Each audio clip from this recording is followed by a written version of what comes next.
ಇವತ್ತು ಈ ಪತ್ರಿಕಾಗೋಷ್ಠಿ ಕರೆದಿರೋ ಉದ್ದೇಶ ಸನ್ಮಾನ್ಯ ಶ್ರೀ ಉಗ್ರಪ್ಪನವರು ಬೋವಿ ಸಮಾಜದ ಇತಿಹಾಸ ಗೊತ್ತಿಲ್ಲದೆ, ಬೋವಿ ಮತ್ತೆ ಬೋವಿ ಪದಗಳ ವ್ಯತ್ಯಾಸ ಗೊತ್ತಿಲ್ಲದೆ ಬೋವಿ ಸಮಾಜದ ಸರ್ಟಿಫಿಕೇಟ್ ಪಡಿತಾ ಇದ್ದಾರೆ.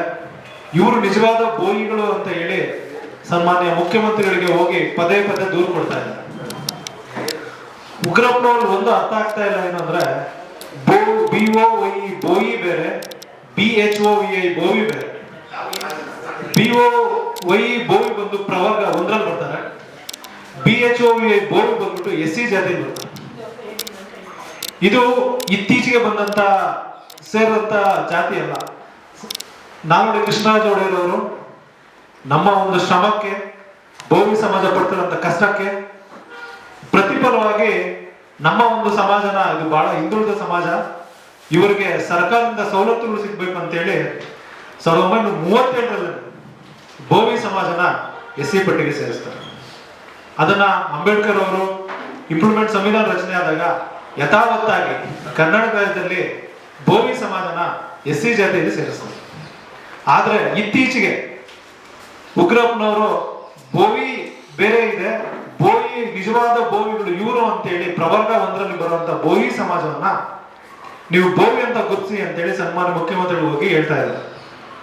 ಬೋವಿ ಸಮಾಜದವರು ಮೆಣ ಹೊರುವಂಥವ್ರು, ಬೆಸ್ತ ಮಾಡುವಂಥದ್ದು, ಮೇಣಗಳನ್ನು ಮಾಡುವಂತ ಕೆಲಸ ಮಾಡ್ತಾರೆ. ಬೋವಿ ಸಮಾಜದವರು ಕಲ್ಲು ಹೊಡೆಯೋದು, ಮಣ್ಣು ಹೊಡೆಯೋದು, ಇವತ್ತು ಏನು ನಾವು ಸಮಾಜದಲ್ಲಿ ನೋಡ್ತಾ ಇದ್ದೀವಿ, ಪ್ರತಿಯೊಂದು ಕಟ್ಟಡವನ್ನು ಕಟ್ಟಿದವರು ಈ ಬೋವಿ ಸಮಾಜಕ್ಕೆ ಬುನಾದಿ ಹಾಕೊಟ್ಟಂತ ಸಮಾಜ ನಮ್ಮ ಸಮಾಜ. ಆಗ ಯಾಕೆ ಉಗ್ರಪ್ಪ ಅವ್ರಿಗೆ ನಮ್ಮ ಸಮಾಜದಲ್ಲಿ ಇಷ್ಟೊಂದು ಸಿಟ್ಟು, ದ್ವೇಷ?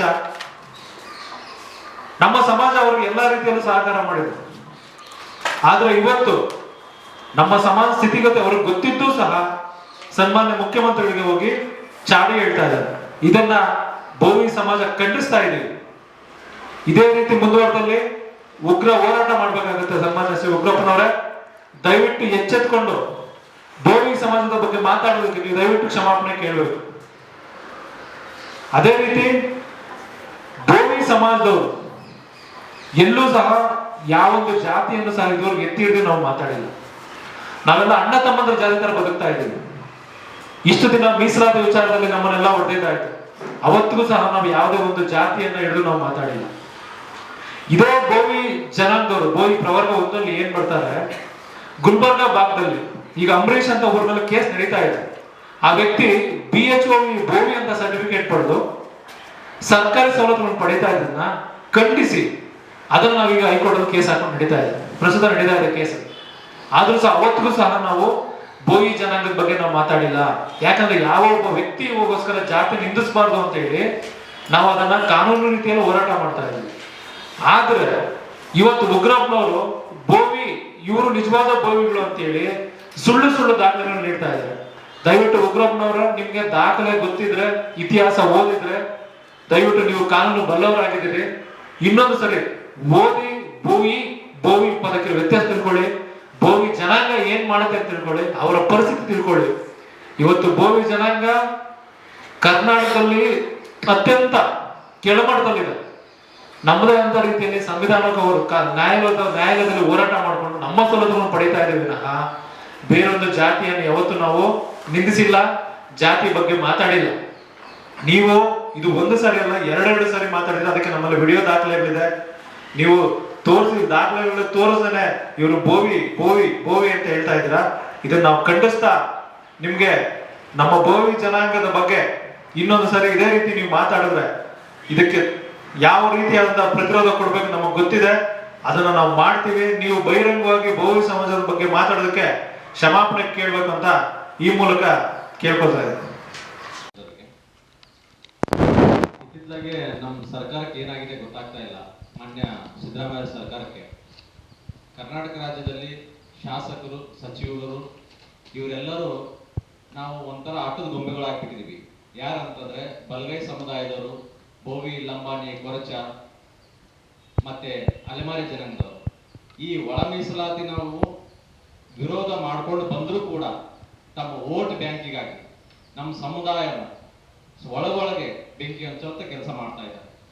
ಇವರು ಶಾಸಕರಾಗಿದ್ದು ಎಲ್ಲಾ ಸಮುದಾಯ ಒಟ್ಟು ಕೂಡ ಶಾಸಕರಾಗಿರ್ತಾರೆ. ಯಾವ ರೀತಿ ಅಂತಂದ್ರೆ ಇವರು ಪ್ರತಿಜ್ಞಾ ವಿಧಿ ಅಂತೂ ಸ್ವೀಕರಿಸಿರ್ತಾರೆ. ಏನಂತ, ಯಾವುದೇ ರಾಗ ದ್ವೇಷ ಇಲ್ಲದೆ, ಜಾತಿ ಭೇದವಿಲ್ಲದೆ, ಸಂವಿಧಾನ ವಿಧಿವಿಧಾನಗಳಲ್ಲಿ ಅಡಿಯಲ್ಲಿ ಈ ನೆಲ ಭಾಷೆ ಜಲ ವಿಚಾರದಲ್ಲಿ ಅವರು ಶಾಸಕರಾಗಿ ಪ್ರಮಾಣ ಸ್ವೀಕಾರ ಮಾಡ್ತಾರೆ. ಸೊ ಈ ಶಾಸಕರು ಮಂತ್ರಿಗಳು ಇಲೆಕ್ಷನ್ ಗೆದ್ದ ನಂತರ ಯಾಕೆ ಹಿಂಗ ಆಡ್ತಾ ಇದ್ರು ಗೊತ್ತಾಗ್ತಲ್ಲ ನಮ್ಗೆ. ಜಾತಿಗಳನ್ನ ನೋಡಿಯೋದು, ಜಾತಿಗಳನ್ನ ಎತ್ತಿ ಕಟ್ಟೋದು. ಒಂದೇ ಜಾತಿಯಿಂದ ಗೆದ್ದು ಬಂದಿದಾರಾ? KH ಮುನಿಯಪ್ಪ ಒಂದೇ ಜಾತಿಯಿಂದ ಗೆದ್ದು ಬಂದಿದಾರಾ? RB ತಿಮ್ಮಪ್ಪ ಒಂದೇ ಜಾತಿಯಿಂದ ಗೆದ್ದು ಬಂದಾರ? ಮಾನ್ಯ ಸಿದ್ದರಾಮಯ್ಯ ಸರ್ಕಾರ ಬಂದಿದ್ದು ಒಂದೇ ಜಾತಿಯಿಂದ ಬಂದಿದೆನಾ? ಯಾಕೆ ತಾರತಮ್ಯ ಮಾಡ್ತಾ ಇದ್ದಾರೆ SC ಸಮುದಾಯಗಳಲ್ಲಿ? ನಾವು ಸುಮಾರು ವರ್ಷಗಳಿಂದ ಸಂವಿಧಾನ ರಚನೆ ಆಗಿದ್ದರಿಂದ ಕೂಡ ಎಲ್ಲಾ ಸಮುದಾಯದವರು ನಾವು ಅಣ್ಣ ತಮ್ಮದಾಗಿ ಬದುಕ್ತಾ ಇದ್ದೀವಿ. ಇವಾಗ ಒಬ್ಬರಿಗೊಬ್ರು ನಾವು ಮುಖ ನೋಡಿದಂತ ಪರಿಸ್ಥಿತಿ, ಒಬ್ಬರಿಗೊಬ್ರು ಪಕ್ಕದಲ್ಲಿ ಇದ್ರೂ ಕೂಡ ನಮ್ಮ ದ್ವೇಷ ಹುಟ್ಟು ಭಾವನದಲ್ಲಿ ಆ ರೀತಿ ನಡೀತಾ ಇದೆ. ದಯವಿಟ್ಟು ನಾವು ಸರ್ಕಾರಕ್ಕೆ ಏನ್ ಎಚ್ಚರಿಕೆ ಕೊಡ್ತಾ ಇದ್ದೀವಿ ಅಂತಂದ್ರೆ, ಈ ತಾರತಮ್ಯನ ಬಿಟ್ಟು, ಈ ಜಾತಿ ಭೇದದಲ್ಲಿ ಬೆಂಕಿ ಹಚ್ಚೋದನ್ನು ಬಿಟ್ಟು, ದಯವಿಟ್ಟು ಎಲ್ಲರೂ ನಾವು ಒಂದಾಗಿದ್ದೀವಿ, ಒಂದಾಗಕ್ಕೆ ಬಾಳಕ್ ಬಿಡಿ. ಇಲ್ಲ ಅಂತಂದ್ರೆ ಇದೇ ರೀತಿ ನೀವು ಸರ್ಕಾರಗಳು ತಮ್ಮ ಹಿತಾಸಕ್ತಿಗೋಸ್ಕರ, ತಮ್ಮ ವೋಟ್ ಬ್ಯಾಂಕಿಗೋಸ್ಕರ, ಯಾರನ್ನೋ ಒಬ್ಬರನ್ನ ಓಲೈಕೆಗೋಸ್ಕರ ಈ ಸಮುದಾಯನ ಹೊಡೆದ ಆಳೋ ರೀತಿ ಮುಂದುವರಿಸ್ತಾ ಇದ್ರಪ್ಪ ಅಂದ್ರೆ, ನಾವು ಇಷ್ಟು ವರ್ಷವರೆಗೂ ನಾವು ಶಾಂತ ರೀತಿ ಇದ್ದಂತ ಬೋಯಿ ಒಡ್ಡರ್ ಸಮುದಾಯ, ಲಂಬಾಣಿ ಸಮುದಾಯ ಆಗಿರ್ಬೋದು, ಬಲಗೈ ಸಮುದಾಯ ಆಗಿರ್ಬೋದು, ಅಥವಾ ಅಲೆಮಾರಿ ಸಮುದಾಯ ಆಗಿರ್ಬೋದು, ಇನ್ನು ಮುಂದೆ ಕೂಡ ನಾವು ಉಗ್ರ ಹೋರಾಟ ಮಾಡ್ತೇವೆ, ಬೀದಿಗೆ ಇಳಿತೇವೆ. ಸಾಧ್ಯ ಆದ್ರೆ ಸರ್ಕಾರಕ್ಕೂ ಮುತ್ತಿಗೆ ಹಾಕುತ್ತೇವೆ. ದಯವಿಟ್ಟು ಇವಾಗ ಏನ್ ನೀವು 50% ಮೀಸಲಾತಿನ ಉದ್ಯೋಗಗಳನ್ನು ಕೊಡ್ತೀರಾ, ಅದನ್ನು ಕಂಟಿನ್ಯೂ ಮಾಡಿ, ಮುಂದೆ ಇದೇ ರೀತಿ ಜಾರಿಗೆ ಬರಲಿ. ದಯವಿಟ್ಟು ಇದನ್ನು ಒಡೆದ ಆಳು ನೀತಿ ಮಾಡಬಾರ್ದು ಮನವಿಯನ್ನು ಮಾಡ್ಕೋತೀವಿ, ಆಗ್ರಹಿಸ್ತೇವೆ ಅಂತ ಹೇಳಿ ನಾವು ಸರ್ಕಾರಕ್ಕೆ ನಮ್ಗೆ ಶೇಖರಪ್ಪ ಅಂತೇಳಿ ಸ್ವತಂತ್ರ ಸೇನಾನಿ ಬೆಳವಡಿ ಒಡ್ಡರ ಎಲ್ಲಡನ ಕ್ಷೇಮಾಭಿವೃದ್ಧಿ ಸಂಘದ ರಾಜ್ಯ ಗೌರವ ಅಧ್ಯಕ್ಷ. ನಮ್ಮದು ಮೊದಲನೇದಾಗಿ ಸರ್ಕಾರಕ್ಕೆ ಮನವಿ. ನಮ್ಮ ಮನವಿ ಏನಂತಂದ್ರೆ, ಈಗಾಗಲೇ ಒಳ ಮೀಸಲಾತಿ ಅಂಗೀಕಾರ ಮಾಡಿ ತಾವು ರಾಜ್ಯಪಾಲರ ಅನುಮೋದನೆಗೆ ಕಳಿಸಿದ್ದು ಆಯಿತು. ಅಲ್ಲಿ ಆಕ್ಷೇಪಣೆ ಮಾಡಿ ವಿವರಣೆ ಕೇಳಿರ್ತಕ್ಕಂಥ ವಿಚಾರ ತಮಗೆಲ್ಲ ಗೊತ್ತಿದೆ. ಈ ವಿಚಾರವಾಗಿ ನಾವು ಏನಂದ್ರೆ, ಬೋವಿ, ಲಂಬಾಣಿ, ಕೊರ್ಚ, ಕೊರ್ಮ ಮತ್ತು 59 ಜಾತಿ ಅಲೆಮಾರಿಗಳು, ಈಗ ನಮ್ಮ ಜೊತೆಗೆ ನಮ್ಮ ಸಹೋದರ ಸಮಾಜ ಬಲಗೈನವರು ಕೂಡ ಬಂದಿದ್ದಾರೆ. ಯಾಕೆ ಅಂತಂದ್ರೆ, ಒಂದೇ ಒಂದು ಸಮಾಜಕ್ಕೆ ನೀವು ಮಾಡಿರ್ತಕ್ಕಂಥ ಒಳ ಮೀಸಲಾತಿ ಆದಾಯ, ಒಂದು ಬೆನಿಫಿಟ್ ಒಂದು ಸಮಾಜಕ್ಕೆ ಮಾತ್ರ ಹೋಗ್ತಾ ಇದೆ. ಅಂದ್ರೆ 10 ಜನ ಕೂತಿದ್ರೆ ನಿಮ್ಗೊಬ್ಬರಿಗೆ ಊಟ ಸಿಗ್ತಾ ಇದೆ. ಈ ಒಂದು ಇದನ್ನ, ಈ ಒಳ ಮೀಸಲಾತಿನ ತೀಕ್ಷ್ಣವಾಗಿ ನಾವು ಖಂಡಿಸ್ತೀವಿ. ದಯಮಾಡಿ ನಮ್ಮ ಒಳ ಮೀಸಲಾತಿ ತಾವೇನು ಮಾಡಿದಿರಿ, ಒಳ ಮೀಸಲಾತಿ ಸಮಾಜಕ್ಕೆ ಕೊಟ್ಬಿಟ್ಟು ಇನ್ನಿದ್ದ 53 ಸಮಾಜ, ಈ ಜೊತೆಗೆ ಇನ್ನೊಂದು ಸಮಾಜ ಸೇರಿದೆ. ಈಗ ಬಲಗೈ ಸಮಾಜದವರಿಗೆ ಅವರು ಕೂಡ ನಮ್ಮ ಜೊತೆಗೆ ಇರ್ಲಿ ಅಂತಂತಿದ್ರು. ಈಗ ಅವ್ರಿಗೂ ಗೊತ್ತಾಗಿದೆ ಇದು ಒಂದು ಸಮಾಜಕ್ಕೆ ಓಲೈಕೆ ಆಗ್ತದೆ, ಇನ್ನು ಇದ್ದವ್ರಿಗೆಲ್ಲರಿಗೂ ಅನ್ಯಾಯ ಆಗ್ತಿದೆ ಅಂತೇಳಿ. ಈಗ ಅವರು ಕೂಡ ನಮ್ಮ ಜೊತೆಗೆ ಬಂದ್ಬಿಟ್ಟು ಇದು ಅನ್ಯಾಯ ಅಂತ ಹೇಳಿ ಖಂಡಿಸ್ತಾ ಇದ್ದಾರೆ. ದಯಮಾಡಿ ಸರ್ಕಾರಕ್ಕೆ ನಾವು ಮನವಿ ಮಾಡ್ತೀವಿ, ಸಿದ್ದರಾಮಯ್ಯ ಸರ್ಕಾರ ಸಾಮಾಜಿಕ ನ್ಯಾಯ ಒದಗಿಸ್ತಾ ಇದೆ ಅನ್ನೋ ಒಂದು ಸಾಮಾಜಿಕ ಬದ್ಧತೆ ಇದೆ ಅನ್ನೋದು ಎಲ್ಲರಿಗೂ ನಾವು ಇಷ್ಟು ದಿವಸ ತಿಳ್ಕೊಂಡಿದೀವಿ. ಇಷ್ಟೊಂದು ಸಮಾಜಗಳು ನಿಮ್ಮನ್ನ ಹೆದರಕ್ಕಂಥದ್ದು ಅಥವಾ ನಿಮ್ಮನ್ನ ದ್ವೇಷ ಮಾಡ್ತಕ್ಕಂಥದ್ದು ಒಂದು ಸೃಷ್ಟಿ ಮಾಡ್ಕೋಬೇಡಿ. ನಾವು ಸರ್ಕಾರಕ್ಕೆ ಮನವಿ ಮಾಡ್ತೀವಿ, ಇದು ಏನಾದರೂ ನೀವು ಮುಂದುವರಿಸಿದಂಗೆ ಆದ್ರೆ ಈ ಒಳ ಮೀಸಲಾತಿನ ಈಗಾಗಲೇ ಈಗ ಆಯ್ಕೆ ಪ್ರಕ್ರಿಯೆ ಶುರು ಮಾಡಿದಿರಿ. ಯಾವ ರೀತಿಯಲ್ಲಿ ಮಾಡಿದ್ರೆ, ಕ್ಯಾಸ್ಟ್ ಸರ್ಟಿಫಿಕೇಟ್ ಹೋಗಿ ಅಪ್ಲೈ ಮಾಡಿದ್ರೆ ಅಲ್ಲಿ C ಅಂತ ಬರ್ತಾ ಇದೆ. ಸಿಸ್ಟಮ್ ಅಲ್ಲಿ ಅಪ್ಡೇಷನ್ ಆಗಿಲ್ಲ. ಈ ಕಡೆ ಒಳ ಮೀಸಲಾತಿ ಬಂದಿಲ್ಲ, ಈ ಕಡೆ ಹಳೆ ಮೀಸಲಾತಿ ಇಲ್ಲ. ಈಗ ಹತಾತ್ರ ಸ್ಥಿತಿನಲ್ಲಿ ಇದೀವಿ ನಾವು.